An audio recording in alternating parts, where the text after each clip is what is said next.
Guys, here's my RX7. I've had it for quite some time, as you can see by the dirt on it.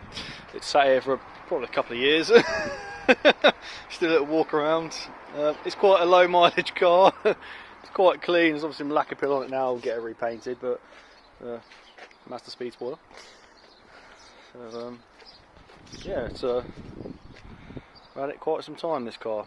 It's actually a clean car underneath. It's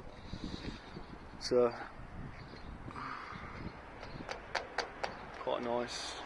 Got original parts of it, and I'm going to be doing a 1UZ twin turbo swap on it. So today I am going to be taking this engine out, which is how I got it. Some guy before me had decided to, I don't know, he said it had overheated and then started taking bits off and then found the fan was stuck on the radiator. So I clean all this up. It's just not rusted. Rust and bolts that are sat there, God knows how long. So yeah, that's what I'm going to be doing. I'm going to be some battery acid spilt on there, made a bit rusty, but it's a clean car. It will clean up when the engine's out. I'll give it a nice good clean and paint up. So yeah, this is going to be coming out. This 13B is going to be coming out, and I'll be getting ready to put a 1UZ in there. So let's see how we get on. Happy days. Right, I'm going to make a start on this and put it all up on all fours and get everything disconnected. All right, nice. Part 1. She is a good looking car. Over here got my original MR2. My first Japanese love.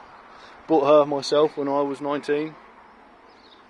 And over here I've got my Project. These are not all my cars, by. I've got my Project Honda NSX, which is a one owner car.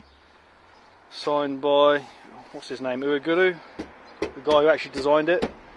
Signed by him himself. 16,000 miles on it, and I've just got a 6-speed LSD gearbox I'm putting in there, manual box, and it's also getting what do you call it? It's getting supercharged. Got a big supercharger for it, Pro Charger. So I'm going to run it about 500, 550. The plan with the MR2, this one's built for about 800. The engine's not in it yet. I'll show you. Everything's basically new on it. A couple of years ago, I just haven't bothered putting the engine back in yet, even though it's been built. Loads of mods on this, loads of custom stuff. Yeah, 800 horsepower spec. That's going to be running about 550, 600.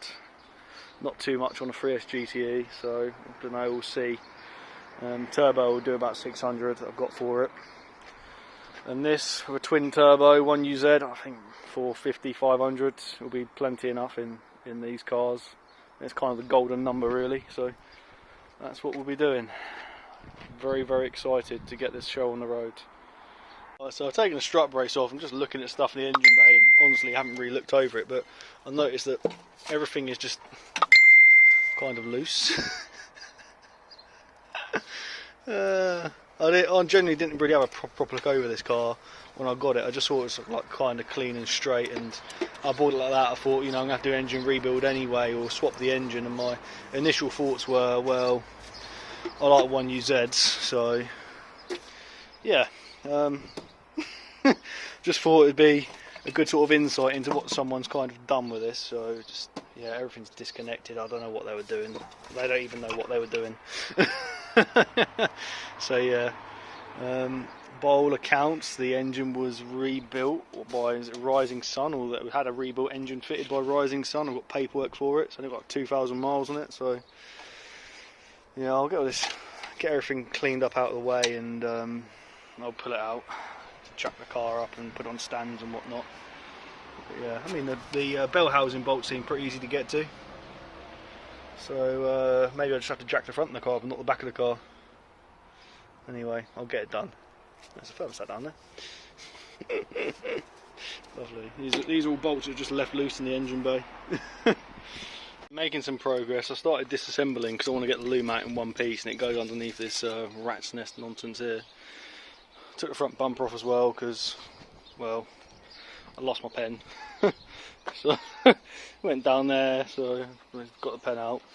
I mean, it looks to be in quite a good condition really. Like the turbos are nice, and I've got no real playing or anything, so It's a pretty nice low mileage engine, it's supposed to be anyway, but yeah, so cracking on with it. I mean, this is loose now, so just got to disconnect some pipes and stuff and pull that out and see what we did, and we'll get all that out. It'll be easy to get to all the bolts and stuff. Anyway, it's worth noting, if you're not doing an engine swap, like some of these hoses like are just knackered here. Obviously they get so hot and whatnot, you know what I mean? Like, look at these, like they're just knackered, obviously right on top of the engine.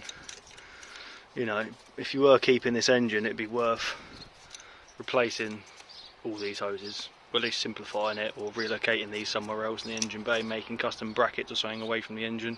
It'd be a lot easier to work on as well. Right then guys, I've got someone's cat. Right guys, I've got everything disconnected here, so the engine should be ready to come out. All the wiring's out the way, all the power steering lines out the way, all the cool lines are out the way.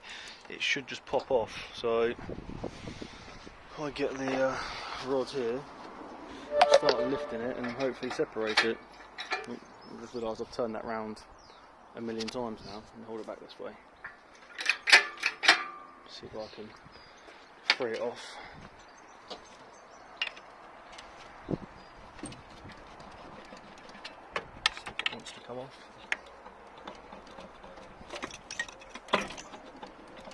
Shouldn't come off.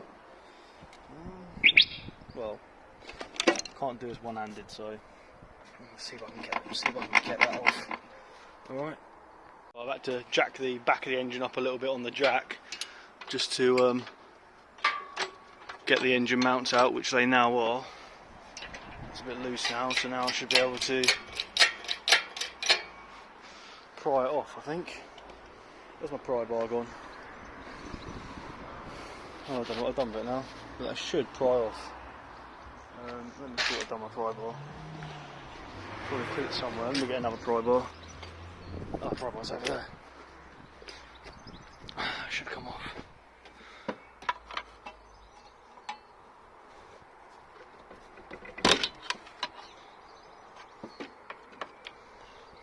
Should do.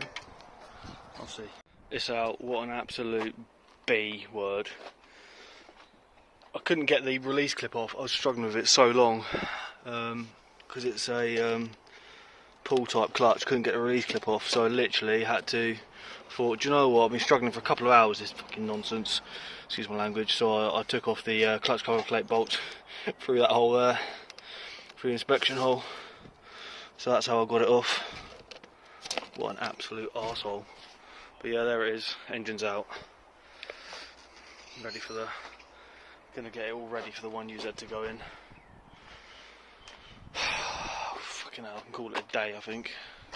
Just tidy up and call it a day. What an absolute arsehole that was.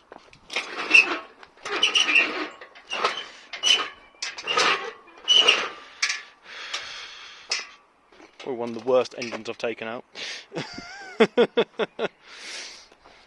It's not even, it was tight, but it was just horrible. So yeah, I have to move the gearbox back over central. Anyway, all good, got there in the end.